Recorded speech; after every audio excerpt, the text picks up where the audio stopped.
अच्छा हरदीप जी, प्रधानमंत्री नरेंद्र मोदी, आपने कहा ये डेमोक्रेटिक वैल्यूज़ की और आप बात कर रहे थे। आज एक अच्छा मैसेज कांग्रेस की तरफ से नहीं गया। मैं आपकी बातों से ये समझ पा रही हूँ कि डेमोक्रेसी में अगर सेंस ऑफ प्राइड लाना है तो सबको, चाहे वो कोई भी आइडियोलॉजी से ताल्लुक़ रखता हो, उसे वहाँ लाल किले पर मौजूद रहना था क्योंकि तिरंगे के नीचे सारे थे। लेकिन आज पीएम ने उसी लाल किले की प्राचीर से मॉडल ऑफ डेमोक्रेसी बताया हिंदुस्तान को। इसी पर बार बार कांग्रेस की तरफ से तंज कसा जाता है कि आपने डेमोक्रेसी की हत्या कर दी है। क्या जवाब देंगे?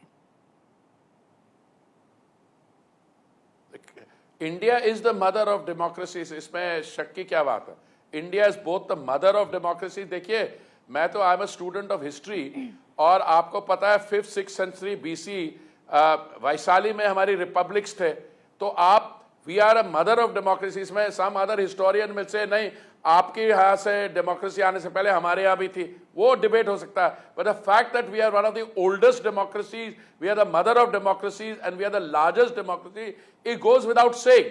दूसरा, आप किसको मेजर कर रहे हैं? एक country as large and diverse as ours is able to settle differences through political negotiations, through elections। देखिए, हमारे यहां जब चुनाव होते हैं, आप टर्नआउट देखिए।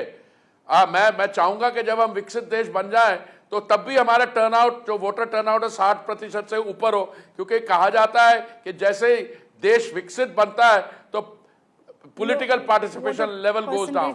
मैं नहीं मानता, हमारे यहां में विशेषता है, because you've had grassroots level democracy in India। दूसरा, अगर आप डेमोक्रेटिक इंस्टीट्यूशन में प्राइड रखते हो तो यह संभव है that you should be contributing to the success of those democratic processes।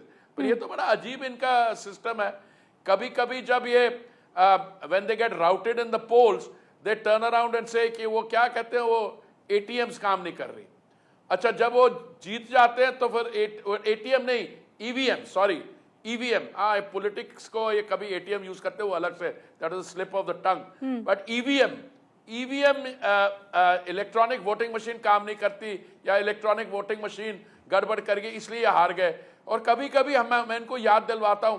देखिए, मैंने अपनी जब दूसरी किताब लिखी थी तो मैंने कहा था कि भारत में 2019 के चुनाव में हमारी एकदम क्लियर मेजॉरिटी आएगी एंड वी विल क्रॉस 300। तो उस समय मेरे पब्लिशर ने कहा था, सर आप तो कह रहे हैं ये होगा, पर अभी राजस्थान और मध्य प्रदेश जहां पे चुनाव हुए हैं वहां पे तो कांग्रेस हैज डन वेल। तो मैंने पब्लिशर को रिक्वेस्ट किया, आप मेरे को एक्सटेंडेड इंट्रोडक्शन लिखने दीजिए, and this is all part of the record. मैंने एक्सटेंडेड इंट्रोडक्शन लिखी जिसमें मैंने प्रिडिक्ट किया that in spite of what happens in the state government, state election, national election में BJP based on the performance between 2014 और 2019 तक BJP 300 cross करेगी।